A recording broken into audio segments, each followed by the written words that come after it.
여러분 지금 여러분이 그 판교의 한 IT 기업에 막 입사한 신입 개발자라고 한번 상상해 보세요. 신입 개발자요? 벌써부터 약간 어깨가 무거워지는데요. 그렇죠. 입사한 지 얼마 안 돼서 그 매일 쏟아지는 코딩 업무만으로도 진짜 벅찬데 갑자기 회사의 아주 중요한 글로벌 프로젝트에 투입이 된 겁니다. 와, 그거 진짜 당황스럽겠네요. 네, 게다가 다음 달에는 일본 도쿄로 출장까지 가서 현지 기업가들하고 비즈니스 미팅을 해야 하고요. 또 그 자리에서 통역까지 도맡아야 하는 상황인 거예요. 세상에 코딩의 비즈니스 미팅에 통역까지요? 맞아요. 엄청난 압박감이 몰려오겠죠. 비행기 티켓 끊어놓고 매일 밤잠 설치면서 완벽하게 해내야 해. 여기서 실수하면 내 커리어는 끝이야. 막 이렇게 스스로를 엄청 옥죄일 겁니다. 네네, 충분히 그럴 수 있죠. 그래서 진짜 지푸라기라도 잡는 심정으로 멘토에게 조언을 구한 거죠. 그런데 돌아온 대답이 이렇다면 어떨까요? 너무 잘하려고 노력하지 마라. 그리고 길거리에서 고구마 파는 장수에게 고마워해라. 고구마 장수요? 네, 아마 이게 대체 무슨 소린가 싶을 겁니다. 미치기 일보 직전인데 고구마 장수라니요? 자, 이 내용을 한번 제대로 파헤쳐볼까요? 놀랍게도 오늘 우리가 살펴볼 이 황당해 보이는 조언이 사실은 현대 직장인들의 커리어를 완전히 뒤바꿀 수 있는 궁극의 해킹 비법이거든요. 아주 흥미로운 도입부네요. 오늘 우리가 깊숙이 들여다볼 자료는 바로 그 도쿄 출장을 앞둔 신입 개발자의 실제 고민, 그리고 그에 대한 멘토의 통찰을 담은 2026년 2월 28일 화성 강연의 질의응답 퀵스트입니다. 13987강 말씀하시는 거죠? 네, 맞습니다. 이 질문자는 그 정보가 부하랑 성과에 대한 극심한 불안감에 시달리고 있었죠. 여기서 우리는 단순히 직장 생활 무난하게 하는 팁을 찾으려는 게 아닙니다. 네네. 우리가 겪는 그 무거운 압박감을 완전히 다른 차원의 시스템적 감수함으로 전환해서 어떻게 한계 없는 성장을 이끌어낼 수 있는지 그 근본적인 메커니즘을 추적해 볼 겁니다. 좋습니다. 그럼 그 가장 이해가 안 가는 첫 번째 조언부터 짚고 넘어가죠. 신입 개발자가 극도로 스트레스를 받는 상황인데 스승이라는 분이 던진 첫 마디가 너무 잘하려고 하지 마라. 그럼 막힌다. 이거였어요. 네, 아주 파격적인 조언이죠. 아니, 회사에 취직을 했으면 당연히 잘하려고 해야 하는 거 아닌가요?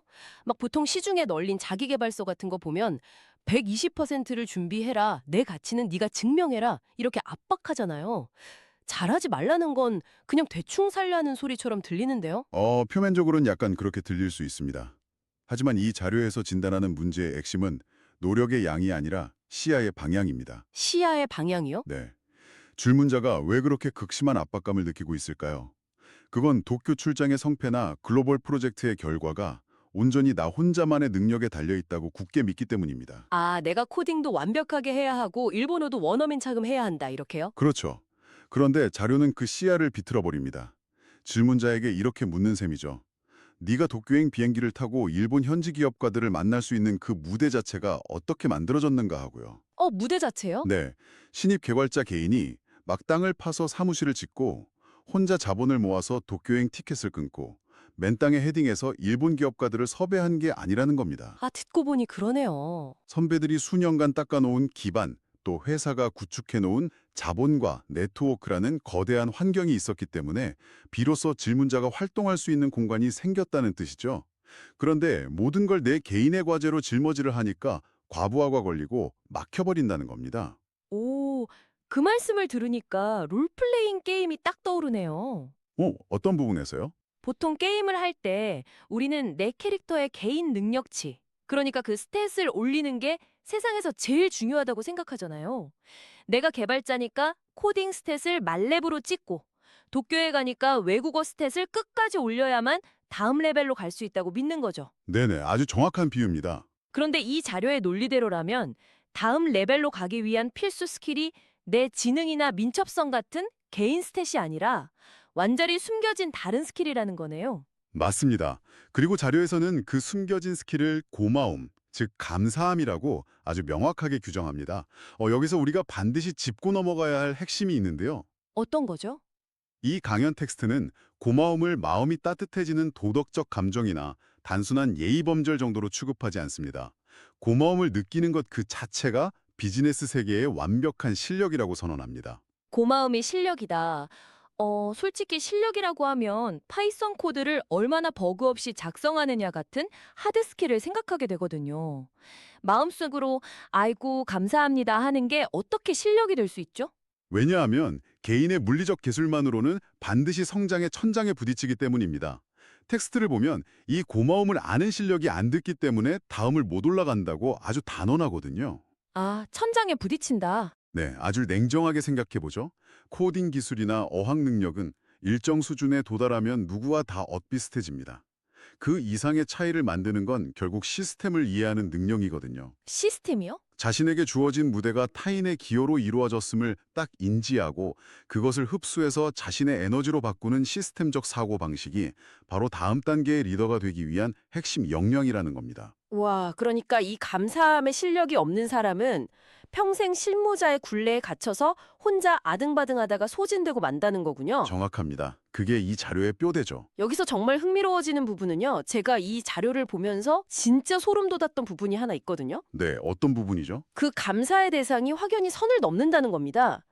직장 선배나 대표님한테 감사하는 것까지는 100번 양보해서 이해할 수 있어요.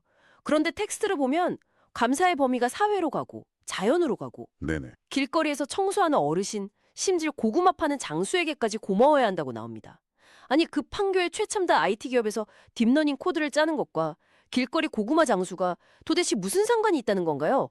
그 아저씨가 제 코드 버그를 잡아주는 것도 아니잖아요. 하하, 그런 의문이 드는 게 당연하죠.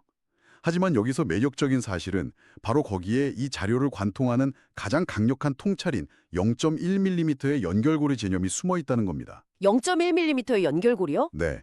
아까 코딩과 고구마 장수가 무슨 상관이냐고 하셨죠? 이걸 이해하려면 사회를 하나의 거대한 스마트폰이라고 상상해 보시면 됩니다. 아, 스마트폰이요? 네. 당신, 즉 겉으로 화려한 성과를 내는 IT 개발자는 스마트폰의 매끄러운 액정 화면입니다.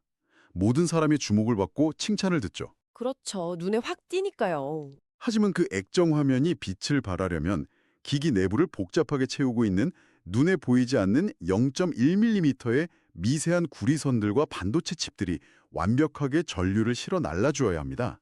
아, 그 보이지 않는 구리선들이 바로 길거리 청소부나 고구마 장수 같은 분들이라는 거군요. 완벽하게 이해하셨습니다. 그분들이 각자의 위치에서 일상을 유지하며 거대한 에너지를 만들어내고 사회의 치안이나 물류 같은 기초 인프라가 톱니바퀴처럼 맞물려 돌아가기 때문에 네네. 당신이 아침에 안전하게 지하철을 타고 출근해서 따뜻한 커피를 마시며 오로지 코드 짜는 일에만 집중할 수 있는 겁니다.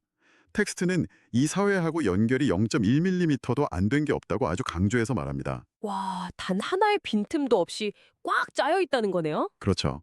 고구마 장수의 성실한 하루가 없었다면 당신의 코딩도 존재할 수 없다는 아주 물리적이고 인과적인 진실을 지적하는 겁니다. 액정과 구리선 비율을 들으니까 진짜 확 와닿네요. 나 혼자 똑똑해서 빛나는 게 아니라 사회 전체가 나를 위해 백그라운드 프로세스를 돌려주고 있었다는 느낌이에요. 맞습니다. 그런데 자료를 보면 이 연결망이 한국을 넘어서 글로벌 스케일로 막 폭발해 버리잖아요. 일군 출장을 앞둔 질문자에게 한국이 이만큼 성장한 데에는 북한, 아프리카, 미국 등 전 세계 국가들의 노력이 개입되었다고 말하고요. 솔직히 이 대목은 스케일이 너무 커서 약간 아득해지더라고요. 스케일이 크긴 하지만 논리적 구조는 동일합니다. 이 자료는 철저하게 거시적 관점에서 인류를 하나의 거대한 유기체로 보거든요.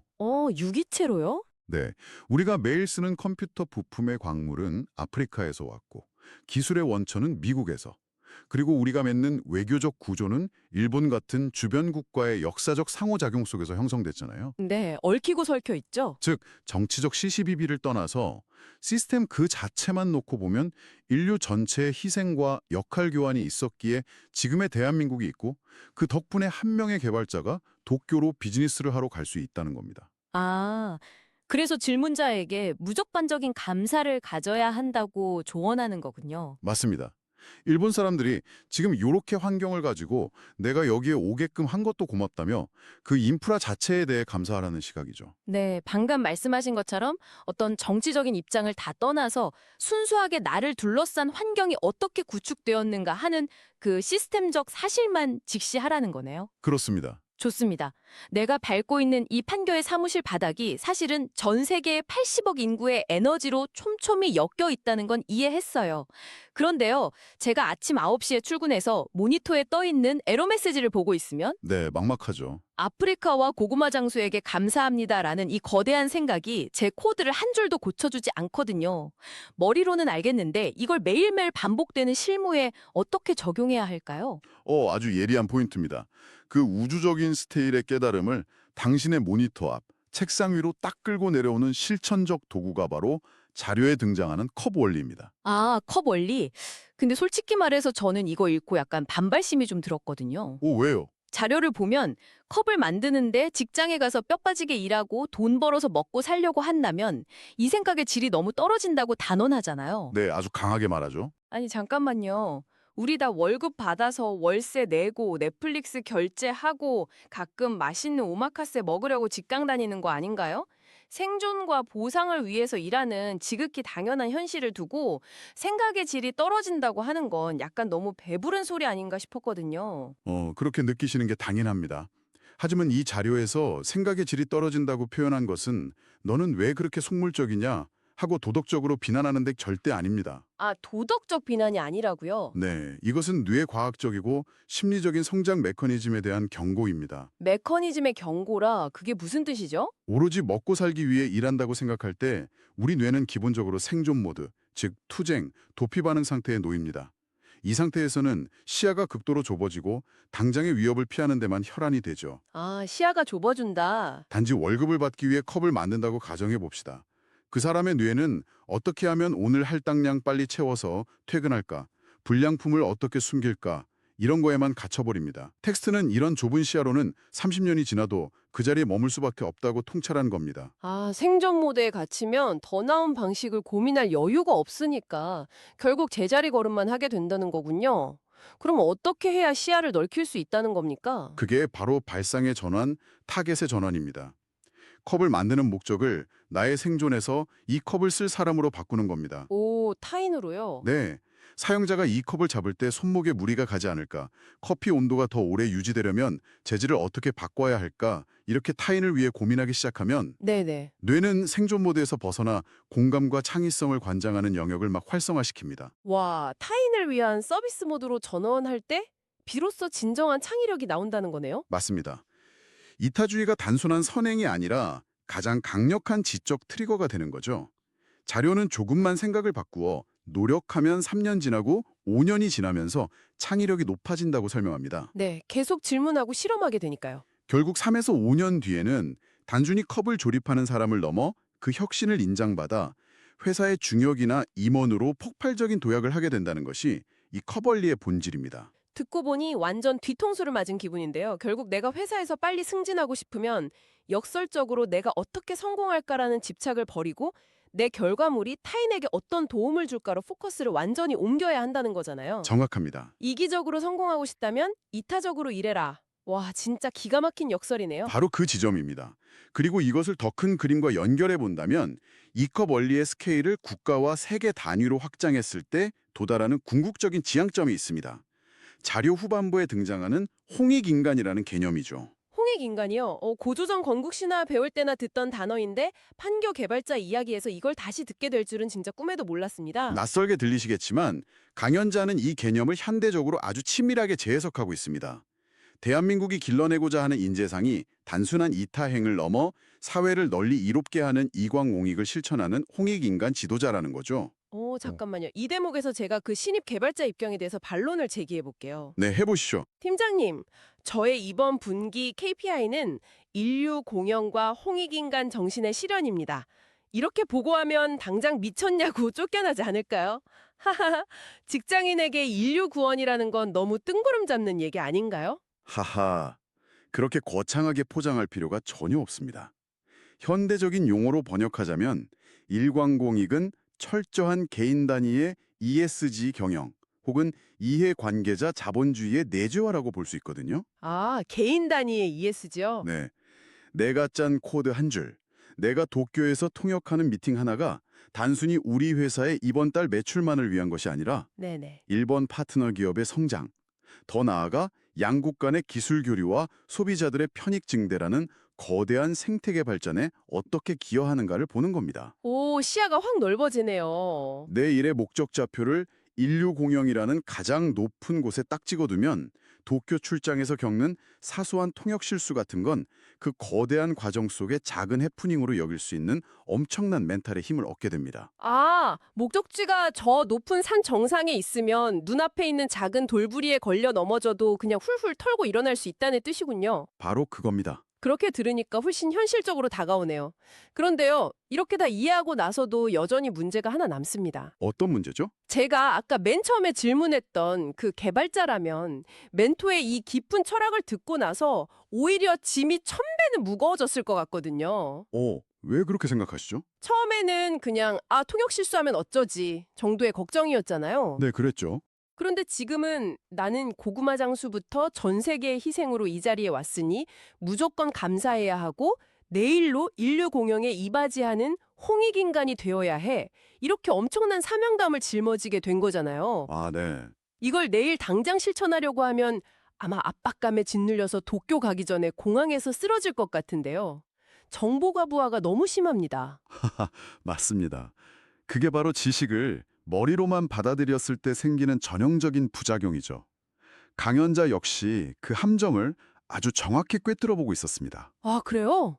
그래서 텍스트의 가장 마지막 부분에서 스승은 질문자에게 아주 역설적이면서도 현실적인 처방을 내립니다. 지금 당장 커벌리로 살려고 억지로 노력하지 마라 라고요. 네. 지금까지 컵 원리로 살아야 창의력이 폭발한다고 그렇게 열변을 토해놓고 이제 와서 그렇게 살지 말라고요? 그게 이 멘토링의 백미입니다. 스승은 커벌리는 이치를 깨닫게 하려고 비유를 들어준 것이라고 말합니다. 아, 비유일 뿐이다. 네, 이런 거대한 우주의 이치를 들었다고 해서 내일 당장 출근해서 성인군자 코스프레를 하려고 억지로 노력하지 말라는 뜻입니다. 와, 텍스트에 진짜 현실적이고 뼈 때리는 표현이 있네요.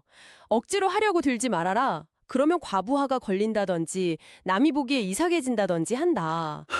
맞습니다. 생각해보세요. 어제까지 야근하기 싫다며 출툴대던 막내가 갑자기 출근해서 선배님, 저는 오늘 인류 공영을 위해 키보드를 두드리겠습니다. 이러면 부서 사람들이 얼마나 이상하게 보겠어요. 완전 사회생활 부적응자 되는 거죠. 하하, 진짜 남들이 보기에 이상해지죠. 사회생활에서 갑작스럽고 인위적인 태도 변화는 오히려 주변과의 조화를 깨뜨리고 본인만 지치게 만듭니다. 그래서 저는 이것을 감사함의 OS 비유로 설명하고 싶네요. 백그라운드에서 OS가 조용히 돌아가는 동안 우리는 워드도 치고 넷플릭스도 봅니다. 아, 백그라운드 프로세스. 이 거대한 지혜도 마찬가지입니다. 강연자는 지식을 들었으니 이미 내 내면에 흡수되었다. 시간이 지나면 스스로 자연스럽게 변할 것이다. 라는 깊은 신뢰를 보여줍니다. 억지로 의식하려 하지 말고 그냥 깔아두라는 거군요. 맞습니다. 평소처럼 코드도 짜고 미팅 준비도 하세요. 단 극심한 압박감이 몰려올 때면 억지로 뭘 더 쥐어짜는 대신 이렇게 생각하는 겁니다. 스승님 법문에 너무 얽매이지 마라. 그냥 편안하게 이런 환경을 주니까 너무 감사합니다 하고 다녀오면 된다. 아, 거창한 사명감 대신 그저 고맙다는 부드러운 마음가짐 하나만 가슴에 품고 편안하게 다녀오는 것. 그것이 도달한 가장 심플한 정답입니다. 자, 그러면 이 모든 게 대체 무슨 의미일까요? 이렇게 쭉 따라오고 나니까 정말 머릿속이 맑아지는 기분입니다. 판교 신입 개발자가 느꼈던 그 질식할 것 같은 압박감이 사실은 환상이었음을 오늘 텍스트가 증명해 주었네요. 네, 아주 통쾌한 결론이죠. 완벽하게 해내야 한다는 강박은 결국 나 혼자 모든 걸 책임져야 한다는 착각에서 비롯된 거였습니다. 하지만 오늘 살펴본 바에 따르면 내가 딛고 있는 무대는 이미 수많은 보이지 않는 구리선들, 고구마 장수의 땀방울부터 전 세계의 에너지까지 이것들이 다 받쳐주고 있었어요. 네네. 그 0.1mm의 연결망을 인지하고 고마워하는 것, 그리고 생존 모드에서 타인을 향한 컵 원리로 전환하는 것, 그것이 진짜 나를 성장하게 만드는 강력한 실격이었습니다. 완벽한 요약입니다. 이 방송을 듣고 계신 여러분도 다음에 압도적인 업무에 덩그러니 던져졌을 때 머릿속에 어떻게든 정보 하나를 더 우겨 넣으려고 채찍질하기보다는 잠시 멈춰서서 심호흡을 해보시기 바랍니다. 네, 심호흡 좋죠. 여러분을 지금 그 자리에 있게 해준 보이지 않는 수많은 연결고리들에 가만히 고마움을 표해보는 겁니다. 그렇게 할 때 여러분을 짓누르던 그 무거운 배낭은 쓰러지지 않게 지탱해주는 아주 든든한 등받이로 변할 것입니다. 든든한 등받이 너무 좋네요. 오늘이 깊은 탐구를 마무리하면서 청취자분들이 오늘 하루를 보내며 스스로 곱씹어 볼 만한 화두를 하나 던져주신다면요? 오늘 다른 철학을 바탕으로 약간 도발적인 질문을 하나 던져보겠습니다. 네. 자료에서는 사회에 보이지 않는 연결망을 이해하고 고마움을 아는 자만이 진정으로 실력 있는 리더가 된다고 말했잖아요. 만약 우리의 진짜 가치가 내 능력치가 얼마나 높으냐가 아니라 타인의 기여를 얼마나 깊이 흡수하느냐로 결정되는 거라면 네네. 우리가 이력서에 무심코 적어놓는 나의 성과, 그리고 남들과 나를 나누면 경쟁이라는 단어의 의미는 완전히 폐기되어야 하는 것 아닐까요? 와, 폐기되어야 한다. 전 세계의 거대한 인프라가 누적된 결과물 위해서 우리가 키보드를 두드리고 있는 것이라면 애초에 다른 사람과 완전히 분리된 온전한 개인의 성공이라는 것이 이 세상에 존재할 수 있는 걸까요? 아니면 모든 성공은 필연적으로 거대한 사회적 합작품일 수밖에 없는 걸까요? 다음번에 이력서를 업데이트하실 때 이 광활한 연결망을 한 번쯤 깊이 생각해 보시기 바랍니다. 온전한 개인의 성공이란 존재하는가? 정말 서늘하면서도 마음 한편이 웅장해지는 질문이네요. 내가 잘나서 해낸 줄 알았는데 사실 우리는 거대한 오케스트라의 한 파트를 연주하고 있었던 것일지도 모릅니다. 네, 맞습니다. 그 사실을 깨닫는 순간 직장 생활의 숨막히는 압박감은 우리를 짓누르는 족쇄가 아니라 더 넓은 세계로 나아가게 하는 연결고리가 되어줄 것입니다. 오늘 여러분의 어깨를 짓누르던 배낭의 무게가 조금은 가벼워지셨기를 진심으로 바랍니다. 저희는 다음번에 또 다른 깊은 통찰을 담은 자료와 함께 다시 찾아뵙겠습니다. 함께 해주셔서 감사합니다.